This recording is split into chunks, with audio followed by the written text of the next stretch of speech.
Have you ever been ghosted by someone you cared about? That moment when you realize they're simply not going to respond. Or maybe you've been directly rejected after putting yourself out there. That crushing feeling when someone you valued says they don't want you in their life anymore. We've all felt that sinking feeling in our stomach. The racing thoughts, the replay of everything you might have done wrong, the overwhelming urge to either beg for another chance or block them completely, erasing them from your digital existence, as if that could somehow erase the pain they caused. I get it. I've been there too, more times than I'd like to admit. But what if I told you there's a third option, one that doesn't involve compromising your dignity or burning bridges? A path that actually leads to growth, inner peace, and sometimes, quite unexpectedly, brings people back into your life when you're no longer desperately wanting them to return. Hey everyone, welcome back to the channel.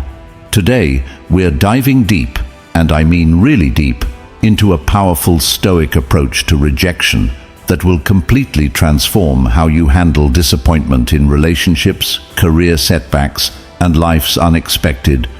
Before we begin, if you're new here, I explore ancient wisdom and how to apply it to modern problems. My goal is to take timeless philosophical insights and make them practical for your everyday life. Hit subscribe and the notification bell so you don't miss out on future videos that could change your perspective on life's challenges. This is going to be a comprehensive guide, so grab something to take notes with. I promise by the end of this video, you'll have a completely new framework for handling rejection, one that will serve you for the rest of your life. The problem: why rejection hurts so much. Let's start by understanding why rejection hurts so deeply on a biological level. Neuroscientists have discovered that social rejection activates many of the same brain regions as physical pain. That's right. Your brain processes the pain of rejection similarly to how it processes physical injury. This makes evolutionary sense. As humans evolved, being rejected from the tribe wasn't just emotionally uncomfortable, it was potentially fatal. Those who felt rejection more keenly were more likely to avoid behaviors that might get them ostracized, thus increasing their chances of survival. Understanding this biological reality is important because it helps us recognize that your strong reaction to rejection isn't weakness, it's part of your human operating system. But just because something is natural doesn't mean we can't develop better ways to work with it. Most of us respond to rejection in one of two ways. First, the please don't go response, bombarding them with messages. Hey, just checking in again. Trying to negotiate your way back. What if we just try for one more month? Making grand promises to change. I'll be completely different this time. Showing up uninvited to places you know they'll be. Sending gifts or letters trying to remind them of good times. Using mutual friends as intermediaries. Essentially, begging for another chance while sacrificing your dignity. I call this the diminishing yourself approach. It rarely works. And even when it does, it establishes an unhealthy dynamic where your value in the relationship has been compromised. Or second, the scorched earth response, blocking them on every platform within minutes of the rejection, bad-mouthing them to mutual friends, posting cryptic or not so cryptic social media updates aimed at them, convincing yourself they were terrible anyway. I never really liked them that much. Dramatizing the story when retelling it to make them the villain, destroying gifts or mementos they gave you, letting anger mask your hurt. I call this the defensive ego protection approach. It feels powerful in the moment, but often leads to regret, burned bridges, and missed opportunities for growth. Both reactions come from the same place, emotional pain, and both actually give away your power. They're reactions rather than intentional responses. They're driven by fear rather than wisdom. The Stoic philosophy on adversity. To find a better way, Let's turn to the Stoics, those practical philosophers from ancient Greece and Rome who specialized in developing emotional resilience in the face of life's challenges. Contrary to popular belief, Stoicism isn't about suppressing emotions or being coldly logical. It's about engaging with your emotions intelligently and not letting them dictate your actions. The Stoics believed that true freedom comes not from controlling external events, but from mastering our internal responses to those events. Marcus Aurelius, the philosopher-emperor, wrote, "You have power over your mind, not outside events. Realize this, and you will find strength." Epictetus, who began life as a slave and ended as a respected teacher, emphasized this point even more strongly. Make a distinction between what belongs to you and what doesn't. Make the best use of what is in your power, and take the rest as it happens. And Seneca, the Roman statesman and playwright, reminded us, "We suffer more in imagination than in reality." These aren't just lofty philosophical ideas, they're practical tools for navigating life's rejections and disappointments. So, what does this mean when someone rejects you? It means doing something that feels counterintuitive, but is incredibly powerful. Accept the rejection completely, and then focus entirely on your own growth. This is not passive acceptance or giving up. It's strategic resilience. It's reclaiming your power by focusing it where it actually works, on yourself. The psychological foundation.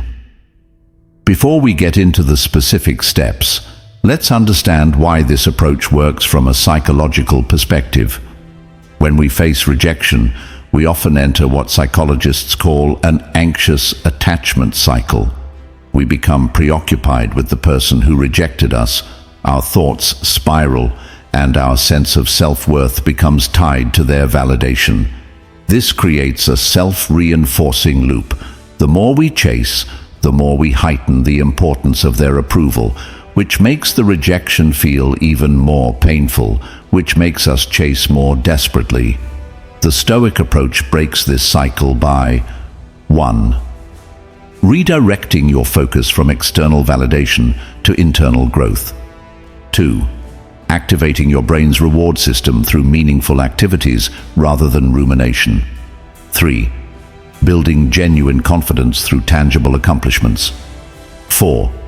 Creating psychological space that allows both you and the other person to see the situation more clearly. Research in neuroplasticity, the brain's ability to reorganize itself, shows that we can literally rewire our thought patterns through consistent practice. The approach I'm about to teach you isn't just philosophy, it's applied neuroscience. The method, a comprehensive approach. Here's exactly how to apply this Stoic approach in 3 major phases with specific steps for each. Phase 1. The reality, acceptance phase. First, you need to fully acknowledge the truth of the situation without minimizing or distorting it. This is harder than it sounds. Our minds are expert storytellers, constantly creating narratives that protect our ego or feed our hopes. Step 1. Name the reality explicitly. Say it out loud or write it down in clear, unambiguous terms. Jane has decided to end our relationship. The hiring committee selected someone else for the position. My friend group has moved on without including me. No qualifiers like "for now" or "until they realize." Just the facts. Step 2. Identify your areas of non-control. Make a concrete list of what you cannot control in this situation. You cannot control their feelings. You cannot control their decisions. You cannot control their communication choices. You cannot control their future actions. You cannot control how they interpret past events. Epictetus emphasized this distinction between what we can and cannot control as the foundation of emotional freedom. Step 3. Release the alternative realities. This is where you consciously release the imaginary scenarios your mind has created. The scenario where they text you tomorrow saying they made a mistake. The scenario where they're just testing you. The scenario where, if you had just said or done one thing differently, everything would be fine. These alternative realities are emotional quicksand. The more you struggle in them, the deeper you sink. This acceptance isn't about being passive or fatalistic. It's about establishing a solid foundation of reality from which you can take effective action. You can't navigate effectively if your map doesn't match the territory. Phase 2. The dignity preservation phase. Once you've accepted reality, the next phase is committing to your own dignity and worth. This is where you establish healthy boundaries, not as punishment to the other person, but as respect for yourself. Step 4. The clean response. If a response is necessary, make it brief, dignified, and final. I understand your decision and wish you the best. Thank you for letting me know. I appreciate our time together and respect your choice. I'm disappointed but understand. Take care. Notice what these responses don't include. No arguments about why they're wrong. No self-deprecation or desperate promises. No subtle digs or passive aggression. No leaving the door open hints. Step 5. The contact protocol. Establish clear, intentional rules for yourself about contact. No checking their social media. Consider a temporary mute or unfollow if needed. No accidental run-ins at places they frequent. No reaching out when you're feeling vulnerable. No drunk texting. Seriously, give your phone to a friend if necessary. No using mutual friends to gather intelligence. This isn't about being cold or punitive. It's about creating the psychological space both you and they need to process the situation clearly. Step 6. The narrative discipline. Control the story you tell yourself and others. No villainizing them to friends, it only keeps you emotionally entangled. No martyring yourself in the narrative. No constant retelling that keeps reopening the wound. Focus on neutral language that acknowledges both the good and the reality of the ending. This is particularly important because the stories we tell literally shape our emotional experience and memory of events.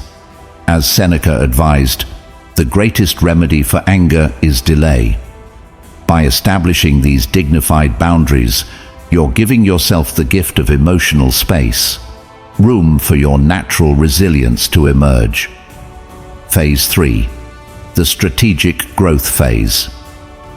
This is where the real transformation happens.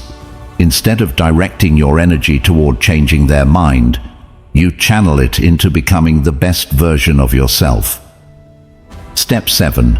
The physical foundation. Rejection often impacts us physically, disrupting sleep, appetite, and energy levels. Counter this by establishing a consistent exercise routine, even if it's just walking. Focusing on nutrition that supports brain health, creating a sleep sanctuary and routine. Considering somatic practices like yoga or Tai Chi that connect mind and body. The mind-body connection is powerful. Physical well-being creates the foundation for emotional resilience. Step 8. The social reinforcement. While you might feel like isolating, this is the time to selectively strengthen your social connections. Reach out to friends who lift you up, not those who encourage rumination. Consider joining new groups aligned with your interests. Be honest about what you need. I could use some company but don't want to discuss my breakup. Give back through volunteering or helping others research consistently shows that social connection is one of the strongest predictors of resilience during difficult times. Step 9. The growth inventory. This is a structured exercise where you 1. Identify skills or qualities you've wanted to develop. 2. List projects or goals you backburnered during the relationship. 3. Consider what this rejection can teach you without self-blame. 4. Find the opportunities this newfound time and energy creates. Be specific and actionable. Not just get in shape, but train for a 10K by following this 12-week program. Not just be more social, but attend one community event each week. Not just advance my career, but complete this specific certification. Step 10. The daily practice. Develop a consistent daily practice that builds momentum. Morning reflection or journaling. Skill building in areas that matter to you. Evening gratitude practice. Tracking progress on your growth goals. The key is consistency over intensity. Small daily actions create compound results over time. This growth phase isn't about distraction, it's about redirection. You're taking the emotional energy that would have gone into rumination or desperate attempts to reconnect, and you're investing it in yourself instead. As Marcus Aurelius wrote, "The impediment to action advances action. What stands in the way becomes the way." The rejection itself becomes the catalyst for your evolution. The results.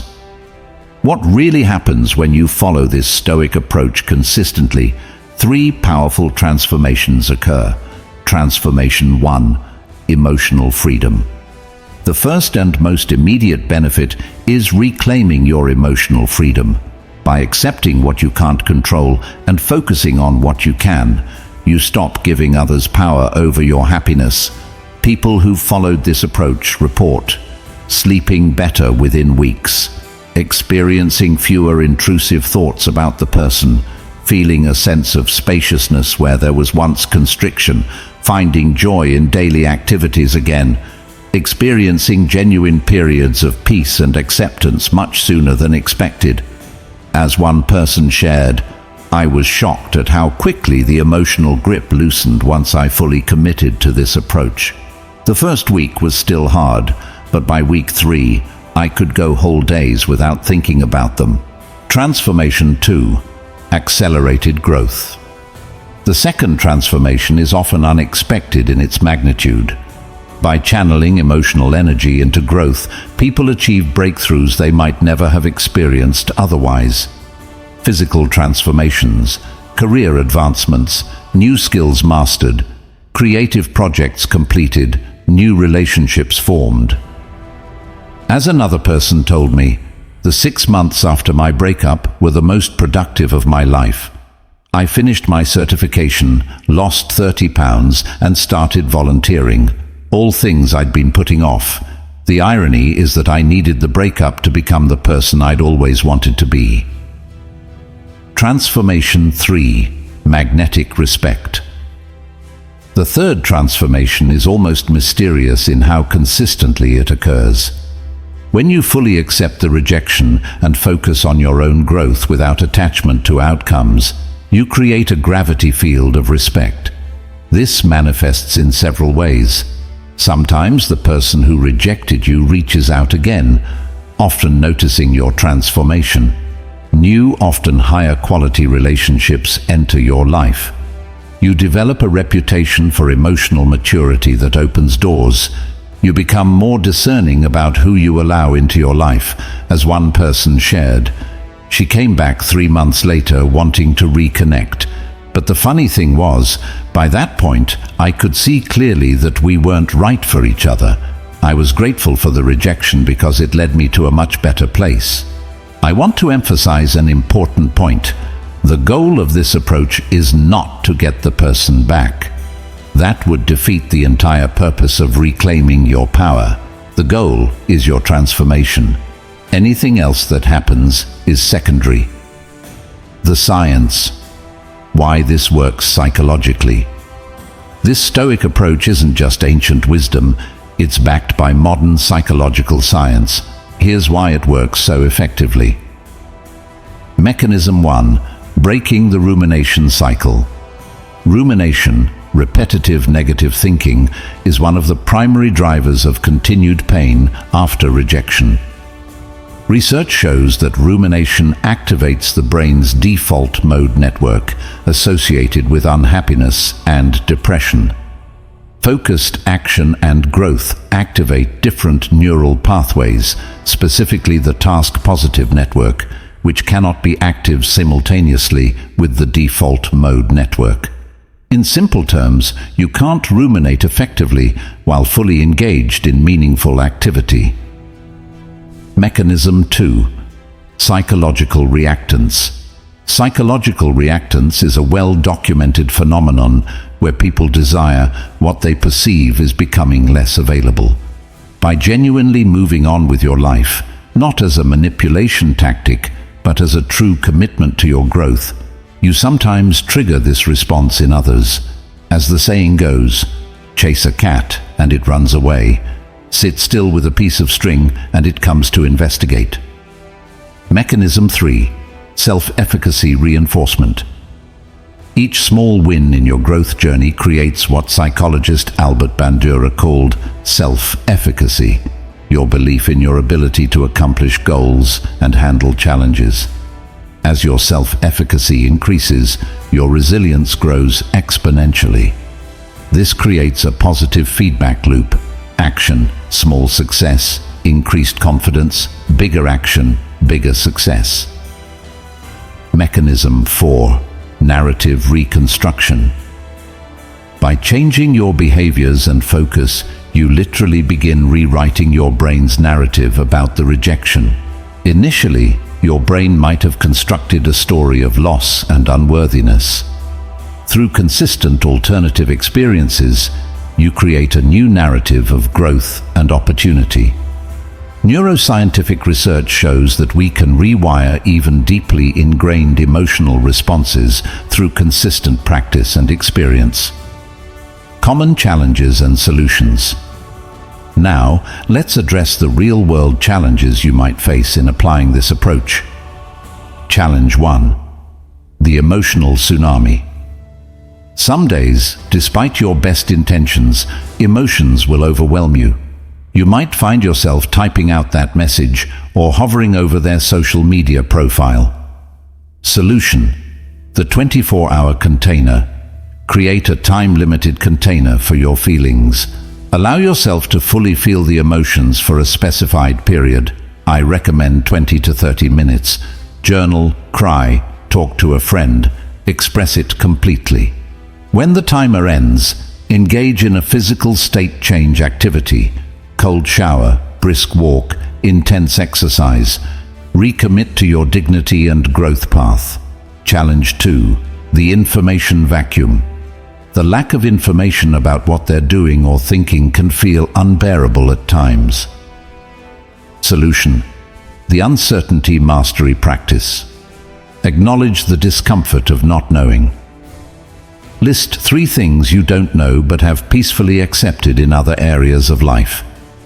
Practice the phrase, I can be at peace without this information. Redirect to a growth activity that requires full attention. Challenge 3. The social media trap. In our connected world, complete separation is often impossible.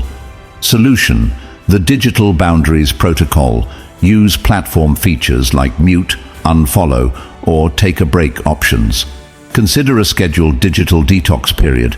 Create separate social spaces where they don't have a presence. Ask a friend to monitor shared spaces and alert you only to truly important information. Challenge 4. The mutual friends. Complexity.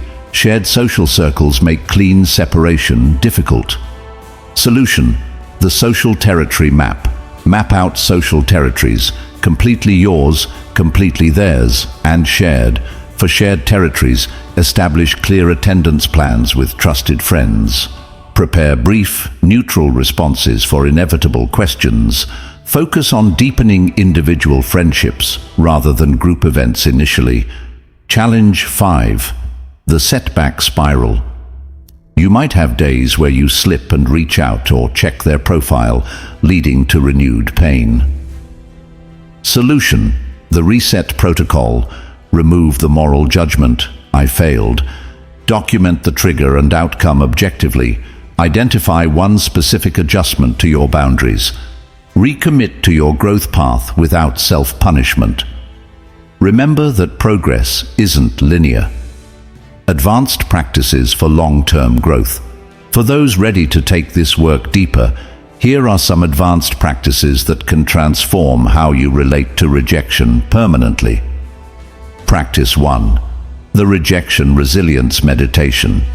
This specialized meditation builds your capacity to sit with uncomfortable emotions. 1. Sit comfortably and bring to mind the rejection experience. 2. Notice where the discomfort appears in your body. 3. Breathe into that area with acceptance. 4.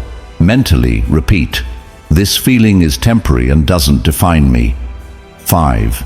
Gradually extend your capacity to sit with the discomfort. 6. Close by focusing on your growth vision. Start with just 5 minutes and gradually extend to 15 to 20 minutes daily. Practice 2. The Gratitude Reframe. This practice helps you discover the unexpected gifts within the rejection. 1. Each day, identify one way the rejection has created space for growth. 2. Acknowledge one quality you've developed because of this challenge. 3.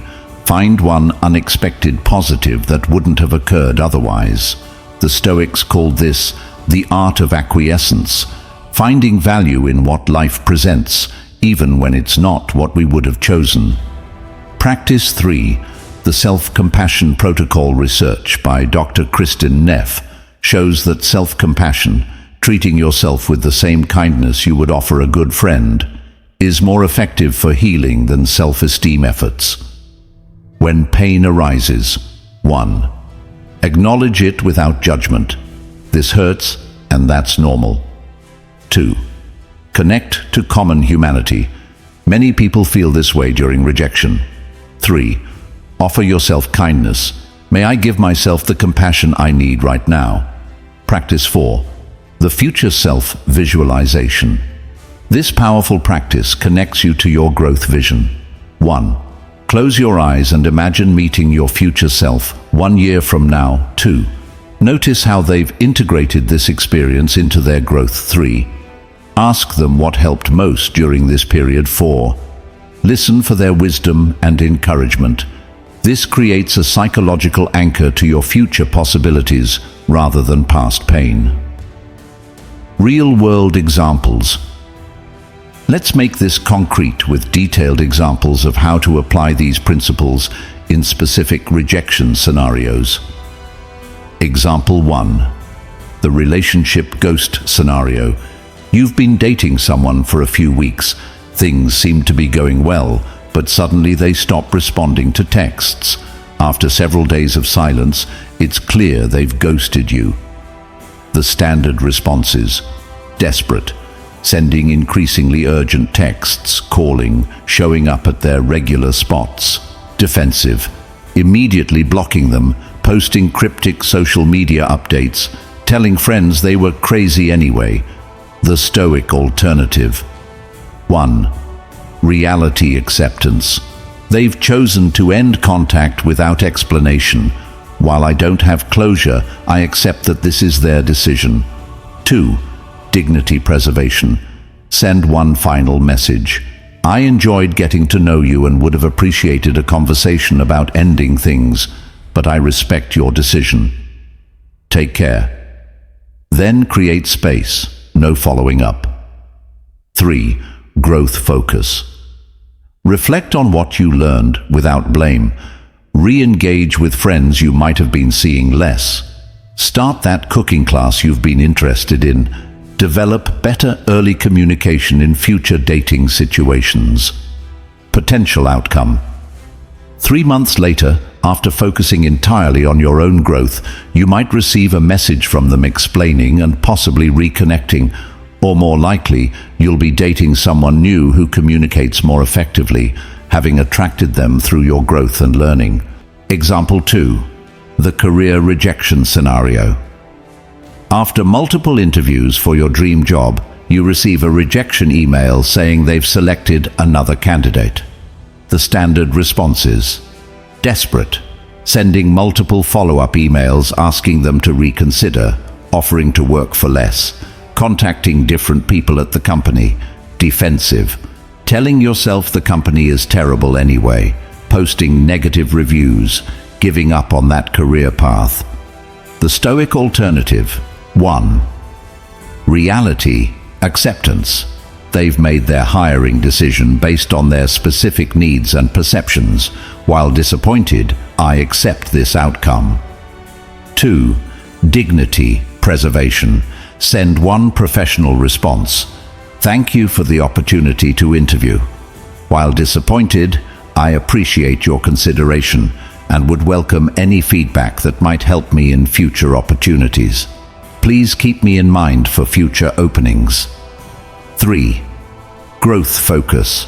Request specific feedback and act on it. Identify any skill gaps and create a development plan. Expand your network in the industry. Continue applying while improving your candidacy. Potential outcome. 6 months later, after focusing on skill development, you receive a call from the same company about a better position that's opened up, or you find an even more suitable role at a different company, having enhanced your qualifications. Example 3. The friend group. Drift scenario. You notice your friend group has been gathering without inviting you. When you ask about it, they give vague responses, but it's clear you're being excluded. The standard responses. Desperate. Constantly reaching out, trying to insert yourself, asking why you're being excluded, demanding explanations. Defensive. Cutting off all contact, bad-mouthing them to others, isolating yourself. The Stoic alternative. 1. Reality. Acceptance. The dynamic in this friend group has changed. While I don't fully understand why, I accept that relationships evolve. 2. Dignity preservation. If asked, respond neutrally. I've noticed we've been connecting less lately. I've valued our friendship and am open to reconnecting, but I also understand if things have changed. No demands or accusations. 3. Growth focus. Invest in other friendships that feel reciprocal. Explore new social groups based on your interests. Develop your comfort with independence. Practice self-reflection on relationship patterns without self-blame. Potential outcome. As you build new social connections and embrace your independence. Some from the original group might reconnect individually, or you find that your new social circle is actually more aligned with your current values and interests. Philosophical foundations for lasting resilience. As we move toward conclusion, I want to share some deeper philosophical insights that can serve as anchors during your journey. Insight 1. The impermanence principle. All relationships, even lifelong ones, are temporary in the grand scheme. The Stoics and Buddhists both recognize that acceptance of impermanence is key to peace. As Marcus Aurelius wrote, "All that you see will soon perish. Those who witness this perishing will soon perish themselves." This isn't depressing, it's liberating.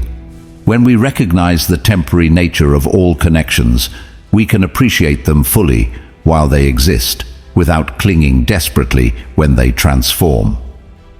Insight 2. The self-sufficiency truth. The Stoics believed in the concept of eudaimonia, flourishing regardless of external circumstances. This comes from developing inner qualities that can't be taken away. As Epictetus taught, make it your goal to cultivate the best qualities within yourself, rather than to acquire external goods. When you build your life around internal excellences rather than external validations, rejection loses much of its sting. Insight 3. The amor fati principle. This Stoic concept, later championed by Nietzsche, means love of fate, not just accepting what happens, but embracing it as necessary for your journey. The rejection you're experiencing isn't a mistake or cosmic punishment. It's an essential part of your growth story, providing lessons and opportunities that wouldn't have come otherwise. As Nietzsche wrote, "My formula for greatness in a human being is amor fati, that one wants nothing to be different, not forward, not backward, not in all eternity." These philosophical foundations aren't just intellectual concepts, they're practical tools for navigating life's inevitable rejections with grace and wisdom. The transformed approach to rejection. When you fully embrace this Stoic approach to rejection, you transform one of life's most painful experiences into a catalyst for growth. You stop seeing rejection as something happening to you and start recognizing it as something happening for you, an invitation to evolve, to reassess, to reorient toward what truly matters. You develop the capacity to say, with complete sincerity, "Thank you for this rejection. It has shown me where I need to grow." This doesn't mean you won't feel pain. The Stoics never advocated for emotional suppression. It means you'll develop the capacity to hold that pain while simultaneously moving forward with dignity and purpose. Remember what Marcus Aurelius wrote in his personal journal almost 2,000 years ago: "The impediment to action advances action. What stands in the way becomes the way." Your rejection isn't just an ending. Approached correctly, it's the beginning of something better, a relationship with yourself built on self-respect, resilience, and continuous growth. I've seen this approach transform lives, including my own. The rejection that once seemed unbearable becomes, in retrospect, one of life's most valuable gifts, the catalyst that set you on a better path. If you found value in this approach, hit the like button and share this video with someone who might need it right now. Remember, sometimes the people struggling most with rejection won't ask for help directly. I've created a free downloadable workbook to guide you through this process step by step. You'll find the link in the description below. And I'm curious, have you ever tried an approach like this after a rejection? How did it work out? Or if you're going through rejection now, what's your biggest challenge in applying these principles? Let me know in the comments below. Also, let me know what other Stoic approaches to modern problems you'd like me to cover in future videos. Until next time, remember, you can't control what happens to you, but you always have power over how you respond. And in that response lies your freedom.